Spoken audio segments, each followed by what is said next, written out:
नमस्ते माँ सरस्वती तो मेरा टूटी टूटी प्रणा। Welcome to my YouTube channel counting teacher. मैं विद्या चौधरी आज लेके आई हूँ प्रश्नावली 2.1। एक ऐसा वीडियो जो कि हर कोई अगर देखे तो मैं दावे के साथ में कह सकती हूँ कि आपको मेरिट में आने से कोई नहीं रोक सकता।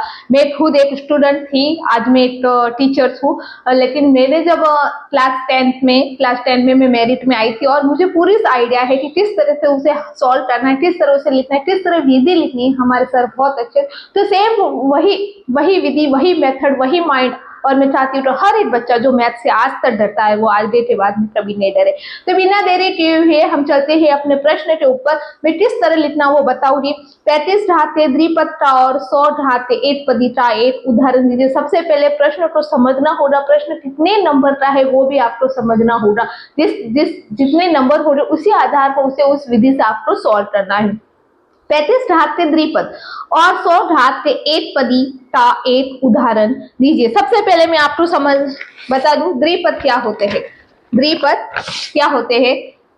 द्विपद, जब तक आप किसी शब्द को नहीं समझ सकते, द्विपद और त्रिपद। त्रिपद में क्या होता है? देखो, द्विपद मतलब दो पद। द्विपद में क्या होता है? 5x + 4। त्रिपद में क्या होता है? 3x² + 2y + 5। ये क्या होते हैं? द्विपद होते हैं। और ये क्या होते हैं? ये त्रिपद। 1 2 3 तीन पद होते हैं और इसमें द्विपद। तो सबसे पहले आपको ये तो पता चल गया है द्विपद का और एक 100 घात के एक पदी का। और एक पदी क्या होता है? एक पदी ओनली फॉर ये 3y या 3y²। ये इस तरह के जो होते हैं वो एक पदी होते हैं, ये त्रिपदी होते हैं और द्विपदी। तो ये आपके क्वेश्चन को आप समझ रहे। 35 घात, तो घात किसे कहते हैं? 5 के ऊपर 5 ये घात होती है, 6 के ऊपर 6 ये घात होती है। 2x², तो x की जो घात है वो 2 है, तो हम इसे घात पढ़ते हैं। ये भी आपको समझ में आते है। अभी ये प्रश्न आपको क्लियर है, अब कोई भी इसे कर सकते हैं। 35 घात के द्विपद का और 100 घात के एक पदी का एक उदाहरण दीजिए। तो हमें यहाँ पर विधि पूर्वक लिखना है 35 घात वाला द्विपद उदाहरण। द्विपद उदाहरण मतलब कुल मिलाकर आप कोई भी पद लेना है उसमें द्विपद होने चाहिए, लेकिन उसकी जो घात है वो आपको कितनी लिखनी है? आपको 35 लिखनी होगी। कितनी लिखनी होगी? आपको 35 लिखनी होगी। तो हम लिखते हैं, हमें पद द्विपद होना चाहिए, तो हम कोई भी एक चर राशि ले लेते हैं, x लेते हैं और उसकी ये जो घात हम 35 करते हैं, लेकिन हमें द्विपद बोला है तो हम कोई भी संख्या यहाँ पर लिख देते हैं। तो ये हमारा हो गया है आंसर। ये हमारा हो गया है आंसर। इसे हम इस तरह से अंडररूट करेंगे, इस तरह से अंडररूट करेंगे। जहां तक हो आपके पास रेड पेन करें आप। इसके बहुत सारे उदाहरण हो सकते हैं, आप कोई भी लिख सकते हैं। x की घात, y की घात, इसमें कोई भी डाउट नहीं है। आप तो दूसरा लिखेंगे कि वो गलत हो रहा है, इसका यही पूछा है तो हम 35 घात वाला द्विपद यही लिखेंगे। फिर हम यहाँ पर हम लिखे 100 घात के एक पदी का एक उदाहरण। तो यहाँ पर लिखना है 100 घात वाला एक पदी उदाहरण। एक पदी इस तरह सिस्टमेटिक जब करते हैं, जब कॉपी आपकी चेक होती तो बड़ा ही सुंदर दिखता है। और मैं चाहती हूँ कि 1 भी % नंबर, कभी भी ऐसा मत सोचो कि मेरे नंबर कट हो गए, चलो 2 का है तो आधा तो आएगा। नहीं, आपको 2 में से 2 ही लाना। जब आप 2 और 2 में से 2 का लाने का जब आप टारगेट करते हैं तो तब तक आप 1.5 तक तो पहुंच ही जाते हैं। तो कभी भी कम मत सोचो। तो 100 घात वाला आप कोई भी संख्या ले सकते हैं। तो हम यहाँ पर लेते हैं, चलो x ले लेते हैं 100। आप कोई भी ले सकते हैं, y की घात 100 या फिर 5x की घात 100। एक पदी होना चाहिए। देखो ये एक पदी है, ये एक पदी, ये द्विपदी, क्योंकि इनके बीच में गणितीय संख्या प्लस जोड़, ओके, ये गणितीय संख्याएं होती है। तो हम इसे इस तरह लिख सकते थे। ये हो गए हमारे आंसर। आपको एक ही आंसर लिखना है, इसे आप लिख सकते हैं। इसे मैं अंडररूट कर देती हूँ और ये है आपका आंसर। ये आपका है आंसर। इसे आप स्क्रीनशॉट ले सकते हैं। फिर हम चलते हैं नेक्स्ट वाले क्वेश्चंस पर। निम्नलिखित बहुपदों में से प्रत्येक बहुपद की घात लिखिए। तो प्रत्येक बहुपद किसे कहते हैं? हमने एक पढ़ा था, हमने एक परिभाषा पढ़ी थी। कोई भी चर राशि x y z, उनकी जो घात होती है वो पूर्ण संख्या होनी चाहिए। पूर्ण संख्या मतलब पूर्ण संख्या 0, 1, 2, 3, 4। एक तो बटे भिन्न रूप नहीं होना चाहिए, भिन्न रूप नहीं चाहिए, या फिर हमें भिन्न रूप नहीं होना चाहिए, या ऋणात्मक नहीं होना चाहिए, ऋणात्मक नहीं होना चाहिए। तो एक तो भिन्न रूप नहीं होना चाहिए, ऋणात्मक पूर्ण संख्या होनी चाहिए, तो वो बहुपद कहलाता। हमने ये पढ़ा था निम्नलिखित बहुपदों में से। तो हमें बहुपद दिए थे, प्रत्येक बहुपद की घात हमें पूछा, पहले इसे समझते हैं। बहुपद की घात मतलब दिए गए बहुपद, ये सारे देखो ये बहुपद है, क्योंकि यहाँ सबकी जो घात है वो पूर्ण संख्या। तो दिए गए पद में प्रत्येक बहुपद, और बहुपद की घात से क्या तात्पर्य है कि बहुपद की घात मतलब सबसे जो बड़ी होती है, सबसे जो बड़ी घात जो होती है वही बहुपद की घात कहलाती है।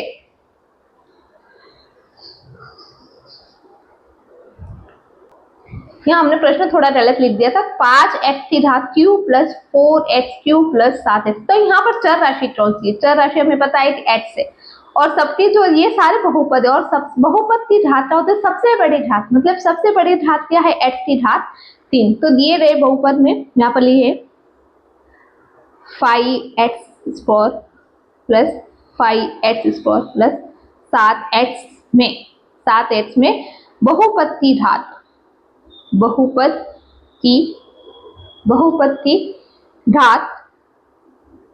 बराबर 3 है। आप इसे इस तरह अंडर रूट कर दे, ओके। और ये है हमारा आंसर, फिर हम सेकेंड वाले में करते हैं 4 माइनस y²। तो यहाँ पर देखो चर राशि कोई है, बस y है और कहीं भी नहीं, तो सीधी सी बात है y की घात कितनी है? 2, और यही बहुपद की घात है। तो हमें लिखना है 4 माइनस y² में बहुपद की घात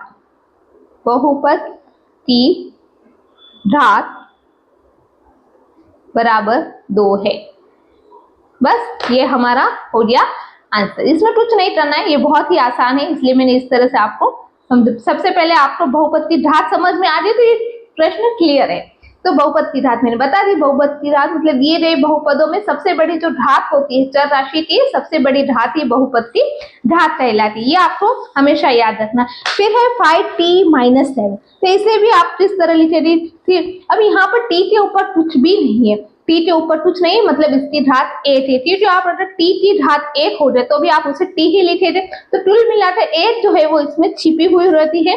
तो हम यहाँ लिखेंगे 5t-7 में बहुपद की घात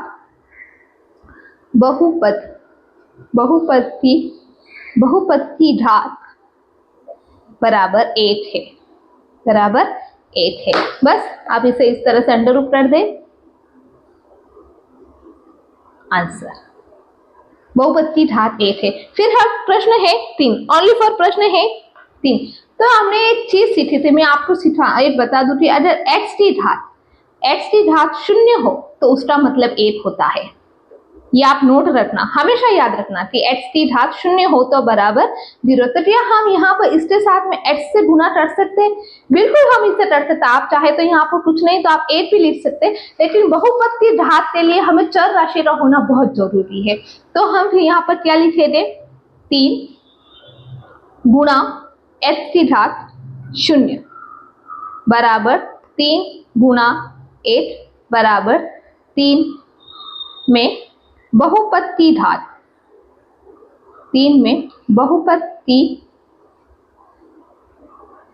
घात 8 है। इस तरह आपने लिखा, और यहाँ पर आप नोट लिख दो। यहाँ पर आपको क्या लिखना है? नोट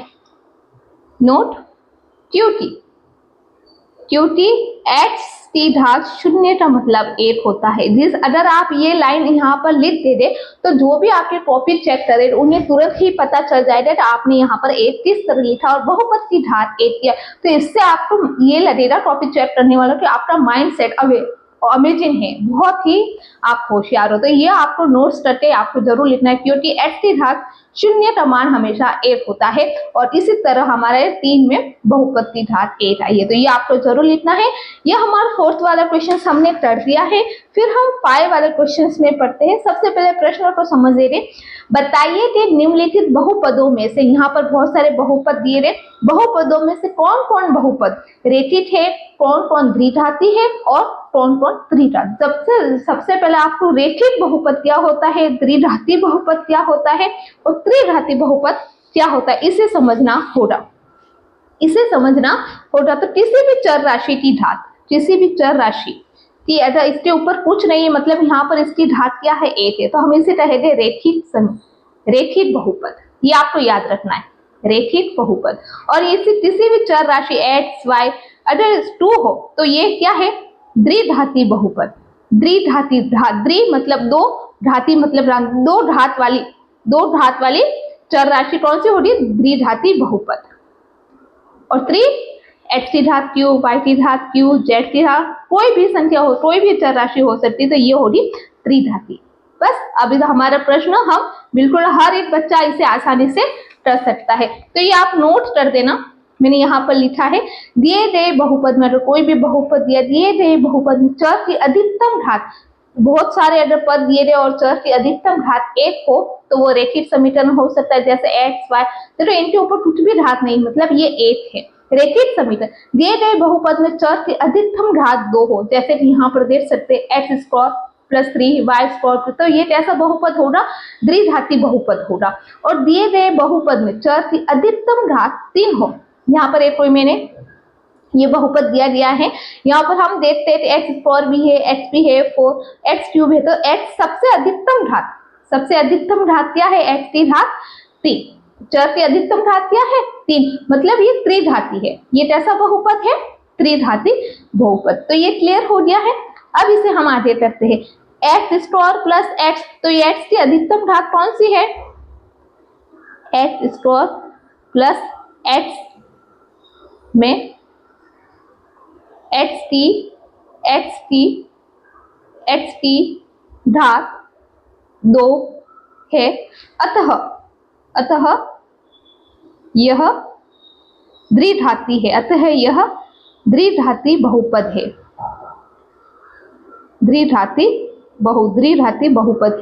द्विघाती बहुपद है।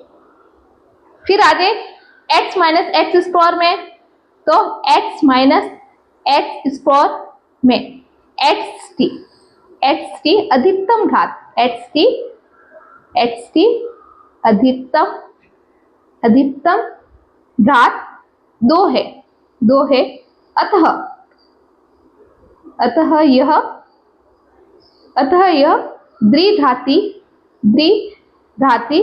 बहुपद है, ठीक है। फिर हम आ गए यहाँ पर x plus X Y square में, प्लस हमें यहाँ पर भी देख सकते हैं हम,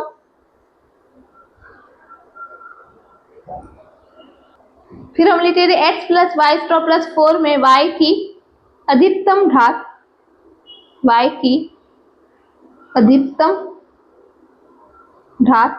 2 है, अतः यह त्रिघाती है। त्रिघाती बहुपद लिखो या त्रिघाती लिखो, एक ही बात है, यह द्विघाती है, क्योंकि अधिकतम घात 2 है। फिर हम x1 प्लस x में x की अधिकतम घात, x की अधिकतम घात 8 है, अतः यह रेखित बहुपद है, फिर आगे 3t में भी हम वही बात है, तो 3t में tt अधिकतम घात, अधिकतम घात 8 है, अतः टी, अतः अतः यह रेखित बहुपद है। रेखित बहुपद है। इस तरह क्लियर हो गया। फिर आर स्क्वायर में,